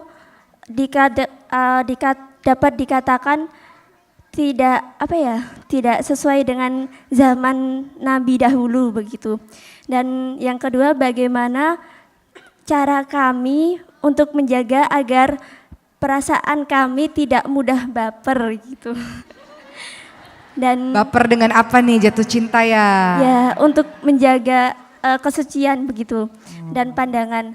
Terus bagaimana juga batasan-batasan, apakah kita itu seberapa jauh kita bisa menjaga batasan-batasan tersebut sesuai dengan yang seharusnya wanita lakukan begitu. Ya, sekian. Terima kasih. Wassalamualaikum warahmatullahi wabarakatuh. Iya. Berhubung pertanyaannya diborong semua di lantai 3, untuk penanya berikutnya hanya ada 1 di lantai 2. Silakan. Hanya ada di belakang. Sudah duluan. Ya, Assalamualaikum warahmatullahi wabarakatuh. Waalaikumsalam warahmatullahi wabarakatuh. Terima kasih Umi Oki Setiadewi, saya bisa bicara di sini. Nama saya Linda dari Jalan Magelang kilometer 10. Ya, pertanyaan saya begini, kita kan harus mengikuti dari suami, bagaimana suami menuruti semuanya aturan ataupun petuah dari suami, jadi kita jadi pedoman. Tapi bagaimana kalau kita mendidik anak tapi tidak seiring sejalan dengan pemikiran suaminya kurang memberi dukungan kita dalam mendidik anak, tapi suami sepertinya tidak seiring sejalan, bahkan boleh dikata mendekati kurang peduli begitu. Boleh. Mana saya mohon minta. Boleh dikasih contoh spesifik Bu, misalnya ibu ingin apa, suami ingin apa gitu. Ya, sepertinya saya mengajak anak-anak saya untuk ikut tausiah ataupun mengaji. Tapi kalau suami saya tidak apa-apa, nanti juga sadar sendiri, dirinya juga bisa menjalankan sendiri. Tapi kalau pemikiran saya, kalau kita tidak memberi dukungan, tidak memberi nasihat, tidak memberi ajakan-ajakan gitu kan belum tentu kan anak bisa seperti itu. Jadi saya mohon dari Umi Oki bisa memberi wejangannya, mungkin saya bisa dapat yang terbaik. Terima kasih Umi Oki. Assalamualaikum warahmatullahi wabarakatuh. Assalamualaikum warahmatullahi wabarakatuh. Silakan Ustazah. Baik, sebelum saya menjawab ibu-ibu sekalian mohon izin. Ada 100 buku saya di depan masjid yang sudah saya tanda tangani. Buku tersebut berjudul Sebentang Kearifan dari Barat yang saya tulis tahun 2017, tahun lalu. Saya menulis bagaimana keadaan Islam dan Muslim di negara-negara minoritas Islam, yaitu di Spanyol, Jerman, dan Australia. Di mana saya berkesempatan ke sana untuk melihat keadaan langsung di sana, khususnya di Spanyol. Royalti buku tersebut diberikan untuk pembangunan masjid di Sevilla, Spanyol. Ada apa dengan Spanyol? Spanyol dahulu namanya adalah Andalusia. Islam pernah berjaya 8 abad, 800 tahun di sana. Peradaban sangat hebat, sangat canggih, lahir ilmuwan-ilmuwan yang sangat luar biasa dari Andalusia. Namun ternyata Allah gilirkan kejayaan itu karena orang-orang tidak lagi berpegang teguh kepada Al-Quran dan As-Sunnah, tidak lagi mendengar kalimat Allah Subhanahu Wa Taala dan tidak lagi mencontoh perbuatan Rasulullah SAW, dan orang-orang saling berebut kekuasaan satu sama lain, sehingga pada saat itu orang-orang Islam harus terbunuh atau terusir dari Andalusia, dari Spanyol, sehingga Islam lenyap sama sekali, tidak ada bersisa satupun di sana selama 500 tahun. Lalu di tahun 1970-an Islam kembali ada lagi karena ada orang-orang yang datang kemudian menjadi mu'alaf di Eropa sampailah hari ini. Namun ada sebuah kota namanya Sevilla, mereka tidak punya masjid, jumlah mereka 100.000 orang teman-teman sekalian. Namun setiap seminggu sekali di masjid yang kecil, mereka katakan masjid padahal itu musola bagi saya, kecil sekali. Setiap seminggu sekali pasti ada orang yang mengucapkan 2 kalimat syahadat. Kok bisa? Kok bisa di saat mereka nggak punya masjid, di saat belajar agama susah, kok bisa? Kenapa? Karena pemberitaan media di luar sana Islam adalah buruk, Islam teroris, Islam pembunuh dan sebagainya. Itu membuat orang penasaran, benar tidak Islam itu seperti itu? Mereka belajar dan ketika mereka belajar mendalami Islam, bahkan banyak mu'alaf yang lebih pandai daripada Islamnya kita teman-teman sekalian. Yang dari lahir turun-temurun Islam ini terkadang kita bahkan sholat nggak ngerti itu apa bacaannya. Bener nggak? Nanti dites deh, ngerti nggak bacaan sholat? Kemudian akhirnya mereka mengucapkan 2 kalimat syahadat, banyak mu'alaf-mu'alaf di sana. Itulah yang saya tulis dalam buku itu, menyadarkan kepada kita semua. Mereka mengatakan, oke, katakan pada orang Indonesia, beruntung sekali mereka orang Indonesia, 200 juta jiwa lebih kita ini, mayoritas muslim di dunia adalah Indonesia. Masjid, berapa meter ada masjid? Dikit-dikit dengar lantunan ayat suci Al-Quran, dikit-dikit dengar azan, tidak seperti mereka. Katakan pada mereka, beruntung sekali orang-orang Islam di Indonesia yang bisa belajar dengan mudah agama Islam. Namun mereka harus susah payah untuk mempelajari agama Islam. Sebelum saya lanjutkan lagi, tadi saya katakan saya mau ngetes ibu-ibu sekalian hal yang paling sederhana saja. Kalau kita nggak tahu artinya, maka betullah harusnya kita malu. Kita tinggal di Indonesia, namun kita tidak paham dengan bacaan yang sudah berpuluh-puluh tahun mungkin kita ucapkan. Ketika kita sholat, ketika kita duduk, kita membaca apa bu? Rabbighfirli warhamni wajburni warfa'ni warzuqni wahdini wa'afini wa'fu anni. Apa artinya? Rabbighfirli, ya Allah, ampuni saya. Rabbighfirli warhamni, sayangi saya. Wajburni, Rabbighfirli warhamni wajburni, tutupi aib kekurangan saya. Warfa'ni, tingkatkan derajat saya. Warzuqni, berikan rezeki kepada saya. Wahdini, berikan saya petunjuk.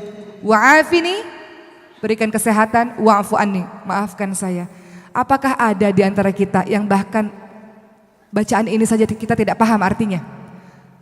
Kalau ada, sedihlah kita pada diri kita sendiri. Sudah berapa ribu, berapa juta, berapa miliar mungkin kita ucapkan kalimat itu, namun kita nggak tahu apa maknanya. Bagaimana kita bisa merubah akhlak kita sedangkan dikatakan inna sholata tanha 'anil fahsya'i wal munkar. Salat mencegah perbuatan keji dan perbuatan mungkar. Sementara kita nggak ngerti apa yang kita ucapkan dalam salat kita. Maka belajarlah dari orang-orang di sana, muslim di negara minoritas. Mereka menjadi mu'alaf karena mereka belajar. Iqra bismi rabbikal ladzi khalaq dan seterusnya. Mereka belajar, mereka mencari tahu, mereka meneliti agama ini sehingga keyakinan mereka kokoh, akidah mereka kokoh, bukan Islam yang turun-menurun saja. Baik, saya akan jawab pertanyaan yang pertama. Jadi buku tersebut bisa didapatkan di luar ya Bu, dengan harga 100.000, sisanya akan diberikan untuk, saya tidak tahu mungkin panitia akan memberikan untuk donasi yang lain, tapi penjualan buku itu royaltinya untuk pembangunan masjid. Pertanyaan yang pertama tadi mengenai berkenaan dengan ayat Al-Ahzab ayat 33, wa qarna fi buyutikunna, bahwa perempuan memang paling baik ada di rumah. Bagaimana dengan zaman sekarang yang kadang kalau kajian nggak cukup dengan online, harus bertatap muka. Saya katakan tadi perempuan boleh keluar rumah, boleh. Perempuan silakan keluar rumah asalkan dengan syarat dan ketentuan berlaku. Pertama, ketika belum menikah dapat izin dari orang tua. Ketika sudah menikah dapat izin dari suami. Kedua, menutup aurat dengan rapi. Al-Ahzab 59. ya ayuhan nabi kuli aswajika wa banatika wa nisa'il mu'minin yudnina 'alaihina min jalabibihinna dzalika adna ayfrafna fala yudhain. Katakan wahai nabi pada istrimu, anak-anakmu dan istri orang-orang beriman atau perempuan-perempuan beriman, ulurkan jilbab ke seluruh tubuhmu supaya kamu mudah dikenali sehingga tidak diganggu. Fungsimu pakai jilbab adalah yang menutupi seluruh tubuh yang tidak ketat, tidak tipis.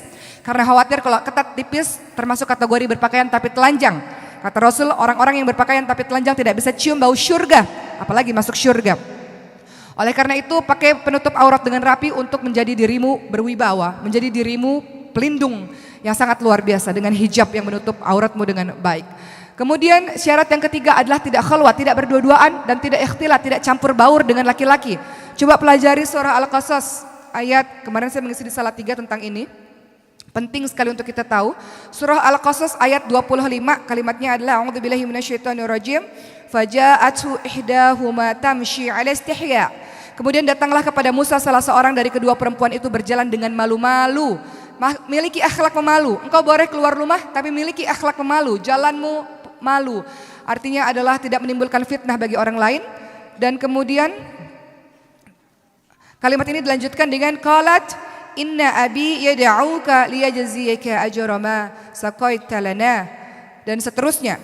Artinya adalah sesungguhnya ayahku mengundangmu untuk memberi balasan sebagai imbalan atas kebaikanmu memberi minum ternak kepada kami. Singkat, padat, jelas. Perempuan bicara kepada laki-laki mahram yang bukan laki-laki yang bukan mahramnya, laki-laki ajnabi, laki-laki asing. Singkat, padat, jelas. Tidak menye-menye. Menye-menye itu adalah kalau Ricis langsung gitu ya, dia suka begitu. Suka di komediin. Udahlah, kalau ketemu sama laki-laki asing, kalau sama suami bolehlah kita memang harus, bukan boleh ya, memang harus kita luar biasa gitu. Tapi kalau sama laki-laki asing, laki-laki yang bukan mahram kita, engkau berkegiatan di luar rumah, bicara boleh, berteman boleh, bersahabat boleh, tapi bicaramu adalah singkat, padat, jelas, sesuai keperluan. Seperti dengan kalimat yang diucapkan di surah Al-Qasas ayat 25 tadi, anak-anaknya Nabi Syuaib alaihissalam ketika dibantu oleh Nabi Musa. Jadi ceritanya begini, Nabi Musa keluar dari Mesir karena dikejar-kejar oleh Fir'aun. Nabi Musa tinggal di Madian dan melihat ada dua perempuan yang ngantri dari tadi nggak ngambil air.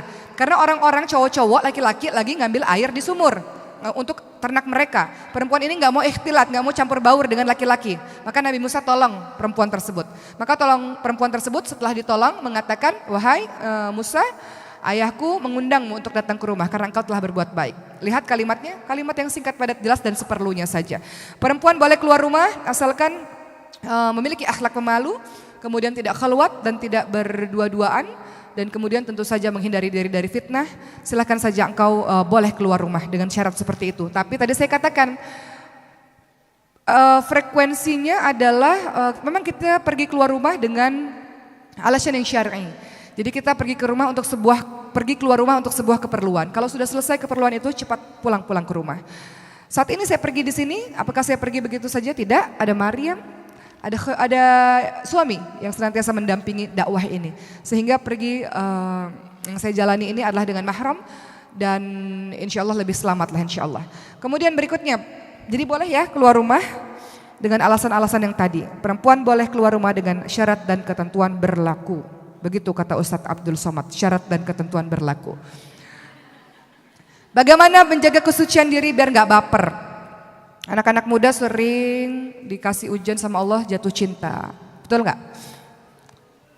Kan banyak ya anak muda di sini ya, pernah suka sama orang? Ya Allah, susah banget sih rasanya jatuh cinta gitu ya, sedih. Kenapa sih Allah kasih jatuh cinta ya Allah, susah, tau nggak? Jatuh cinta susah nggak? Susah, ribet, pusing gitu ya. Dulu waktu saya zaman SMA kan pernah suka juga sama orang. Bilang sama Allah, ya Allah kenapa sih harus suka sama dia ya Allah? Masalahnya kan Allah yang memberikan rasa suka ya. Kenapa sih Allah? Namun kita harus pandai-pandai dalam mengelolanya teman-teman sekalian. Bagaimana cara gak baper? Gak usah kepo. Gak usah kepo, udah itu aja. Kalimatnya itu aja, gak usah kepo. Maksudnya apa? Kalau kita suka, kita itu kepo. Pengen tahu lewat rumahnya aja udah dredeg hati kita, ya enggak? Baru lewat rumahnya, lihat pagar rumahnya aja udah deg-degan. Apalagi lihat orangnya. Udah gak usah cari tahu. nggak usah cari tahu dia lagi di mana, kegiatannya apa, nggak usah stalking, lihat Instagramnya udah, nggak usah follow, nggak follow kok, tapi stalking, lihat gitu, nggak perlu. Ibarat tanaman, semakin dikasih air, dikasih pupuk, tumbuh subur. Begitu pula dengan rasa cinta, engkau pupuk, engkau bina itu ya semakin subur. Tapi kalau engkau diamkan saja, sibukkan dengan perkara-perkara baik. Kalau engkau sudah sibuk dengan perkara-perkara baik, nggak ada waktu lagi untuk memikirkan perkara-perkara yang seperti itu. Ya selentingan adalah aduh rasa cinta, rasa rindu, tapi karena kita udah sibuk, udah capek mikirin kesibukan kita yang baik. Maka masa muda ini pada saat fisikmu masih kuat, nanti kalau engkau sudah berumur, pasti engkau menyesal kalau masa mudamu tak engkau lakukan dengan baik. Betul nggak ibu-ibu yang sudah berumur? Kata ibu-ibu yang sudah berumur, kenapa dulu waktu muda nggak belajar agama ya sejak kecil? Kenapa dulu waktu muda nggak ngafalin Quran ya? Kalau sekarang ngafalin Quran kok kayaknya susah gitu. Surah Yasin itu kok, Yasin udah hafal ya. Surah apa nih? Surah apa? Surah Al-Falaq bisa sayang? Hah? Al-Balad mah bisa lah insya Allah ya. Misalnya surah Al-Kafirun, surah Al-Kahfi lah. Misalnya menghafalin surah Al-Kahfi malam Jumat membaca surah Al-Kahfi kok kayaknya susah ya, memang udah tua memang begitu Bu. Fitrahnya begitu. Ngapalin susah, giliran ngapal hilang lagi gimana nih ya. Jadi begitu ketika Allah anugerahi masa muda teman-teman sekalian, ingatanmu masih jernih, kesempatanmu masih luas membentang, kemudian engkau masih bisa berkesempatan belajar, maka pelajarilah banyak ilmu-ilmu di waktu mudamu. Dengan sibuk pada perkara kebaikan, insya Allah engkau akan lupa dengan perkara-perkara jatuh cintamu itu. Teman-teman sekalian, saya selalu mengatakan dan kita sudah tahu tentang ini, Allah sudah takdirkan jodoh kita 50.000 tahun sebelum kita diciptakan. Mau engkau pacaran setahun, 2 tahun, 10 tahun, 15 tahun, 20 tahun, kalau Allah tak takdirkan, engkau tak akan pernah bisa bersama. Betul nggak? Yang ada ngapain sih aktivitas pacaran di dalamnya? Nggak ngapa-ngapain kok, aku kan pacaran syar'i. Pacaran syar'i itu apa? Abi, Umi, udah begitu. Panggil-panggil Abi Umi. Kok lebih ngalah-ngalahin daripada yang udah nikah. Pacaran syar'i apa? Selamat berbuka puasa ya wahai calon imamku. Selamat tahajud ya, jangan lupa sholat di masjidnya.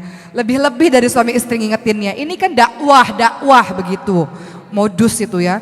Kemudian dikatakan, kan kata Rasulullah kalau kita cinta sama seseorang kita harus ucapkan, aku mencintaimu karena Allah wahai akhi. Salah, perempuan mengucapkan cinta pada perempuan, laki-laki mengucapkan cinta pada laki-laki. Itu maksud Rasulullah, bukan laki-laki pada perempuan, perempuan pada laki-laki. Ini kok dalil dijadikan perkara yang haram dijadikan halal gara-gara dalil tersebut. Tidak. Jadi hati-hati teman-teman sekalian. Jadi cara supaya nggak baper, udah nggak usah stalking, nggak usah kepo, nggak usah mau tahu urusan orang. Kita sibuk dengan prestasi diri kita sendiri ya. Gitu caranya. Kemudian selanjutnya pertanyaan yang berikutnya, menjaga batasan pergaulan laki-laki dan perempuan. Apa batasan-batasannya? Batasan-batasannya Allah katakan di dalam Al-Quran, wala taqrabuz zina innahu kana fahisya wa sa'a sabila. Jangan dekati zina. Zina sebuah perbuatan yang buruk, sebuah perbuatan keji dan sebuah jalan yang buruk. Itu batasannya, jangan dekati zina. Apa sih maksud dekati zina? Dekati zina, engkau memandang seseorang yang bukan mahrammu mendekati zina. Engkau memegang seseorang yang bukan mahrammu mendekati zina. Engkau berpikir, engkau membayangkan laki-laki yang bukan mahrammu, engkau mendekati zina. Engkau melangkahkan kaki di tempat yang diharamkan oleh Allah, itu mendekati zina. Itu semuanya mendekati zina. Allah larang itu. Allah katakan jangan mendekati zina, bukan jangan berzina. Karena semua itu akan menuju kepada nanti ujungnya adalah zina. Tapi sebelum berzina pasti engkau akan melakukan step by step ini. Maka hindarkan dirimu dari step by step ini.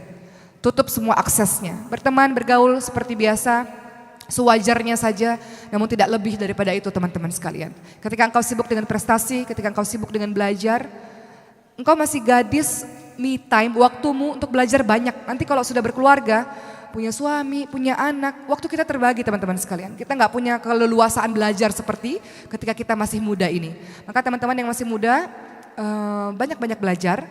Jangan ketika baru keluar dari gedung seminar pranikah langsung pengen nikah. Tanpa ada persiapan apapun. Kayak saya dulu, Oki mau nikah umur 20 tahun. Sama siapa? Nggak tahu, pokoknya mau nikah aja. Gara-gara saya suka jealous ngelihat teman-teman saya dipegang tangannya, dibelai rambutnya, dijemput ketika kuliah. Enak banget malam minggu pergi, malam tahun baru pergi. Sementara saya nonton sendiri di kos-kosan, nonton Harry Potter jam 12 malam sendirian, krik-krik gitu ya. Enak banget punya pacar kayaknya pada waktu itu, tapi kan saya nggak mau pacaran, jadi saya pengen nikah pada saat itu. Tapi papa saya mengatakan, sama siapa? Nggak tahu, siapa aja lah yang datang, terima aja, pengen nikah gitu. Nggak bisa gitu teman-teman sekalian, ternyata menikah itu perkara tanggung jawab, bukan perkara hanya disayang, dibelai, ada yang jemput, bukan. Artinya engkau harus menambah tanggung jawab dan itu berat. Jadi kalau teman-teman yang mau nikah, persiapkan dulu bekalnya. Seperti engkau menuju ke medan perang, persiapkan dulu alat peperangannya supaya engkau tidak kalah dalam medan peperangan. Ketika engkau menikah, sulit perjalanan yang akan kau lalui, persiapkan dulu modalnya, yaitu dari sekarang di masa muda banyak-banyak belajar cara menjadi istri yang baik, jadi ibu yang baik, baca Quran, hafalkan Quran. Begitulah modal yang baik untuk menuju ke bahtera rumah tangga. Nanti kalau sudah siap menikah, kalau belum siap banyak-banyak berprestasi, insya Allah nanti dikejar. Kalau sudah jadi perempuan berprestasi, perempuan solihah menjaga kesucian diri, engkau akan dikejar, tenang saja teman-teman sekalian ya. Berikutnya pertanyaan terakhir. Sampai jam 8.30. Oke. Pertanyaan berikutnya. Suami tidak sejalan dalam pendidikan agama kepada anak. Tetap bagaimana apapun, hukumnya tetap kembali lagi bahwa setiap suami tetap kita harus taat, patuh pada suami selama suami tidak menyuruh pada kemaksiatan. Selama suami tidak melanggar perintah Allah tetap harus taat dan tunduk patuh pada suami. Ini mudah-mudahan yang dilakukan pertama tentu saja doa dan usaha harus dijalankan secara beriringan. Banyak-banyak berdoa ibu. Siapa yang bisa merubah hati suami kita adalah Allah Subhanahu wa taala. Allah Maha pemilik hati dari setiap makhluknya. Kapan doa paling mustajab? Doakan suami kita kapan saja, namun yang paling mustajab adalah di sepertiga malam terakhir, yaitu sekitar pukul 1 atau setengah 2 pagi sampai menjelang subuh. Di saat itulah Rasul katakan bahwa Allah turun ke langit dunia, apapun yang kita minta kepada Allah Subhanahu wa taala Allah akan dengarkan, apapun yang kita doakan Allah kabulkan, dan kita minta ampun pada Allah, Allah ampunkan kita. Doakan suami kita, semoga suami kita mendapatkan hidayah, mendapatkan petunjuk dari Allah Subhanahu wa taala, dan doakan diri kita sendiri supaya menjadi seorang istri yang ketika menyampaikan sebuah perkara pada suami, suami paham. Terkadang kita ngomong sama suami, maksud kita tuh suami nggak paham. Makanya doa yang tadi saya ucapkan di awal-awal ceramah itu penting Bu, kita ucapkan kepada siapapun target dakwah kita. Rabbi shrah li sadri wa yassir li amri wahlul 'uqdatam min lisani yafqahu qawli. Doanya Nabi Musa ketika berhadapan dengan Firaun, ya Allah lapangkanlah dadaku, mudahkan urusanku dan lepaskan kekakuan dari lidahku ini supaya target dakwahku ini ngerti perkataanku. Supaya suamiku ini ngerti maksudku itu apa dan gak terjadi perang di rumah ya gara-gara perbedaan pendapat. Jadi ketika ibu sudah dekat kepada Allah, doa terus menerus, ibu minta kekuatan pada Allah agar lisan ibu dipahami oleh suami.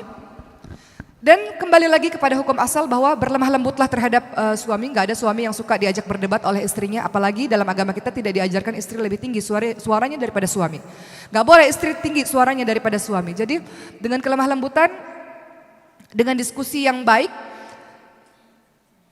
dakwah itu ada adab-adabnya ibu-ibu sekalian. Terkadang kita dakwah pada orang lain lebih mudah, dakwah pada keluarga sendiri lebih sulit. Namun dakwah itu ada adab-adabnya. Apa adabnya? Salah satunya adalah fikuli maqal maqam fikuli maqam maqal. Di setiap tempat ada pembicaraannya. Lihat kondisi, lihat situasi. Kira-kira suami lagi panas, suami lagi capek, nggak mungkin kita ajak berdiskusi tentang sebuah perkara. Namun ketika ibu sudah melayani suami dengan baik, perutnya udah kenyang, keadaan hatinya udah tenang, baru diucapkan kalimat-kalimat yang sekiranya bisa diajak berdiskusi. Jadi tadi kalimatnya, di setiap tempat ada perkataan, di setiap perkataan ada tempatnya. Pandai-pandailah seorang istri mencari waktu yang tepat untuk membicarakan pola pendidikan terbaik untuk anak misalnya. Kemudian tadi saya katakan dengan lemah lembut. Dalilnya adalah fabima rahmati minallahi linta lahum walau kunta faddan ghalidhal qalbi lam fattu min hawlik. Sebab rahmat Allah kamu berkasih sayang berlemah lembut dengan sesama manusia. Kalau kamu kasar dan keras, orang-orang akan menjauh daripadamu. Jadi kita diminta untuk berlemah lembut kepada siapapun, apalagi kepada suami kita sendiri. Dan kemudian biasanya laki-laki memerlukan bukti, perlu bukti. Maka buktikan dari ibu sendiri terlebih dahulu. Dengan ibu belajar agama, akhlak ibu lebih baik, lebih lembut, lebih santun pada suami. Sehingga suami pun akan merasa kalau anak saya belajar agama, dia pasti akan lebih santun, lebih lembut, prestasi akademiknya lebih naik, seperti itu. Maka buktikan dari diri ibu diri sendiri terlebih dahulu. Sehingga suami percaya kalau orang sudah menuju kepada agama, dia akan lebih baik insya Allah. Begitulah terkadang nasihat untuk diri saya pribadi. Dua orang dari latar belakang yang berbeda, background yang berbeda, mungkin pendidikan berbeda, pergaulan yang berbeda, kadang memang agak sulit untuk disatukan, tapi itulah perjuangan kita ibu-ibu sekalian. Kadang Allah diuji, kadang kita semua diuji dari ekonomi, kadang diuji dengan sakit, kadang diuji dengan anak-anak kita sendiri. Makanya dalam Al-Quran posisi anak ada 4. Ada dia sebagai penyejuk hati, ada dia sebagai perhiasan, dalam surah At-Taghabun 14-15 dia sebagai ujian atau fitnah. Begitu pula dengan suami-suami kita. Kadang suami kita baik, kadang suami kita menjadi dalam tanda kutip musuh yang tidak sependapat dengan kita. Maka kita minta sama Allah agar kita memiliki kekuatan untuk bisa berdiskusi dengan baik kepadanya. Atau kalau memang kita tidak bisa, tadi saya katakan panggil orang yang bijak. Panggil orang yang dihormati olehnya untuk memberikan nasihat padanya. Nggak usah susah-susah. Di dalam pengajian, ibu bisikkan kepada ustadznya misalnya, atau ibu beri pesan kepada ustadznya, Ustadz, saya mau nasihatin suami saya Ustadz, tapi lewat mulut ustadz ya, begini Ustadz, tentang pertanyaannya begini, bagaimana cara suami yang tidak mendukung anak-anaknya untuk belajar agama, itu ya Ustadz, nanti ustadz jawab pertanyaan itu ya, secara tidak langsung ustadznya sedang menasihati suami ibu sendiri.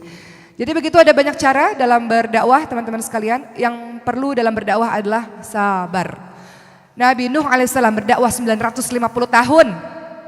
Banyak banget itu, berdakwahnya sangat panjang. Sabar, hanya beberapa orang saja dengan hewan-hewan yang pada akhirnya menaiki kapalnya Nabi Nuh alaihissalam. Begitu pula dengan kita, sabar dalam dakwah tidak bisa merubah seseorang instan begitu saja. Tapi kalau Allah sudah berkehendak, kun fayakun, jadi maka jadilah dia. Bisa saja hari ini suami kita menentang, besok kalau Allah rubah hatinya, dengan mudah dia bisa mengizinkan anak-anak kita untuk belajar agama. Belajar agama bisa di rumah ibu-ibu sekalian, panggil guru ke rumah.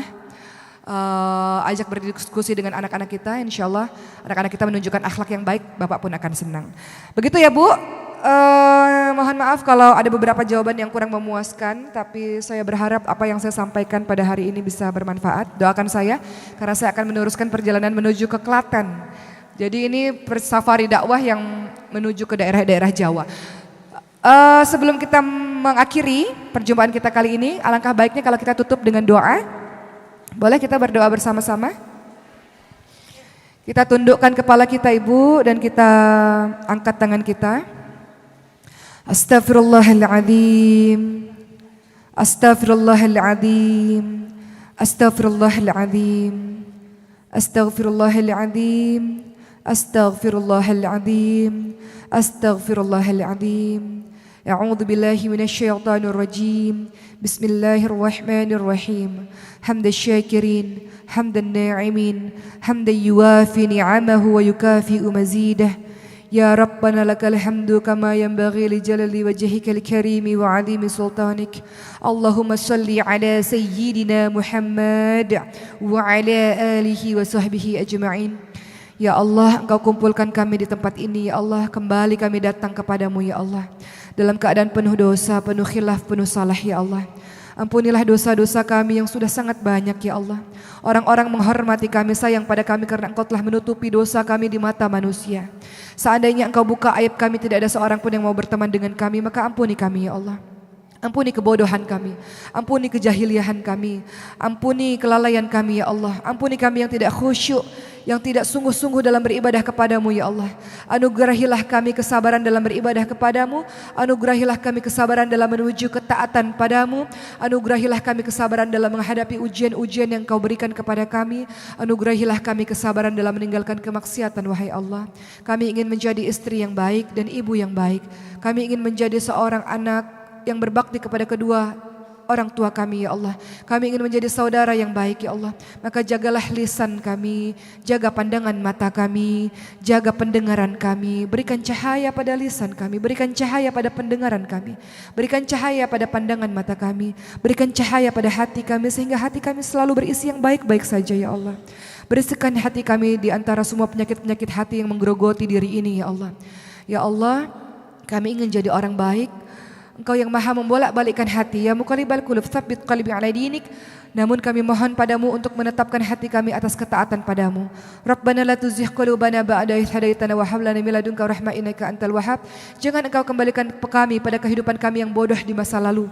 Jangan Engkau kembalikan kami pada kehidupan kami yang tidak paham tentang ilmu agama di masa lalu. Jadikanlah kehidupan kami penuh dengan jalan hidayah dan istiqamah di jalan-Mu, hai Allah. Dan jadikanlah orang-orang tersayang kami, suami kami, orang tua kami, kakak, adik kami, teman-teman kami, semuanya berhijrah menuju pada kepada jalanmu dan istiqamah di jalanmu. Dan ya Allah, bagi saudara-saudara kami yang sakit, terutama pada pemilik masjid ini, yang membangun masjid ini, Ibu Suciati dan keluarganya.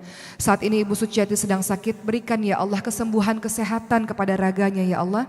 Berikan umur yang panjang dan keberkahan dalam hidupnya ya Allah, yang telah membuat kami bisa belajar di masjid ini. Dan untuk siapapun yang sakit, saudara-saudara kami, orang tua kami, semua teman-teman kami ya Allah, gugurkan dosa-dosanya dan berikan kesabaran dalam menghadapi sakitnya ya Allah. Ya Allah, Rabbana hab lana min azwajina wa dzurriyyatina qurrata a'yun waj'alna lil muttaqina imama. Jadikan keluarga kami sakinah mawaddah warahmah. Jadikan kami pemimpin bagi orang-orang yang bertakwa. Jadikan pasangan kami sebagai penyejuk mata, penyejuk hati. Ya Allah, matikan kami dalam keadaan husnul khatimah ya Allah. Mudahkanlah kami dalam menghadapi alam kubur, mudahkanlah kami dalam menghadapi padang mahsyar, mudahkanlah kami dalam menjalankan titian sirat ya Allah, dan masukkanlah kami ke dalam syurga-Mu yang tidak ada kesedihan, tidak ada air mata, tidak ada kesusahan, tidak ada kesakitan ya Allah. Rabbana atina fid dunya hasanah wa fil akhirati hasanah wa qina adzabannar. Berikan kami kebahagiaan dunia akhirat dan jadikanlah anak keturunan kami semuanya menjadi pejuang agama-Mu wahai Allah. Amin amin ya rabbal alamin. Terima kasih Ibu-ibu sekalian, berjumpa lagi di lain kesempatan, kalau tidak di bumi Allah, di syurganya Allah Subhanahu wa taala. Amin, amin ya Rabbal. Assalamualaikum warahmatullahi wabarakatuh.